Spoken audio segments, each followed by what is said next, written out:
Welcome back to Movies Recap. Please like the video and interact with it to support the channel to continue to provide this content. Thank you so much. The Moroccan coastal city of Casablanca draws visitors from all over the world, particularly from Nazi-occupied Europe in the early years of World War II in December 1941. Some are merely looking to make a quick cash, while others are transients trying to leave Europe. Most of them, including Nazis, resistance workers, gangsters, and gamblers and refugees, find their way to Rick's Café Américain, a luxury nightclub run by American expat Rick Blaine. Although Rick subsequently reveals that he once possessed the romantic conviction to risk his life in the battle against fascism, he is now bitter and cynical and claims to be impartial and disinterested. I stick my neck out for nobody. Ugart arrives at Rick's with letters of transit that he acquired by assassinating 2 German messengers. The possession of these documents entitles the holder to unrestricted travel across German-controlled Europe, including to neutral Lisbon, Portugal. From Lisbon, it is not difficult to reach the United States. To any of the refugees trapped in Casablanca, they are almost indescribably valuable. The highest bidder is expected to show up at the club later that evening,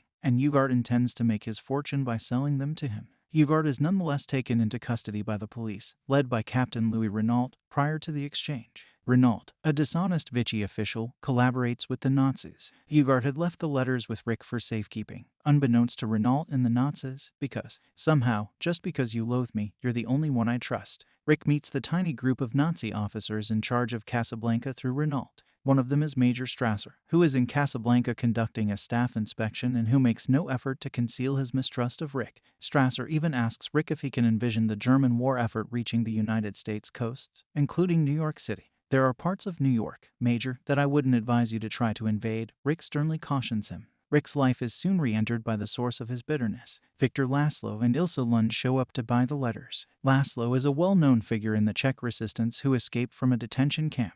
Their sole escape route to America to carry on his task is through the letters. Ilse thought her husband had been slain when she first met Rick in Paris and fell in love. Rick felt deceived when she quickly left him without explanation after learning he was still alive and went back to Laszlo. Ilse returns after the club closes to attempt to explain, but Rick is inebriated and rudely rejects her. At various points, Rick and Ilse torture themselves by requesting Sam, the club's piano player, to play As Time Goes By, a song they adored while they were dating in Paris. As Sam plays the song, Rick thinks back on his affair with Ilse in Paris. She appears content to be with Rick, but as their time together draws to a close, she is feeling uneasy because she now knows her husband might not have actually died. She learns that Victor is actually alive and well in another region of Europe as the Nazis close in on Paris. She and Rick were going to board a train to southern France to flee the German army's attack. But as they are waiting for the train, she writes Rick a note by hand. She writes that she loves him despite not being able to articulate why she is leaving him. Sam and Rick depart without her. The following evening, Laszlo meets with Rick in private to discuss getting the letters after learning that he is the owner of them. They are cut off when a group of Nazi officers, led by Major Strasser, seize Sam's piano and start singing the German national anthem Die Wacht im Rhein.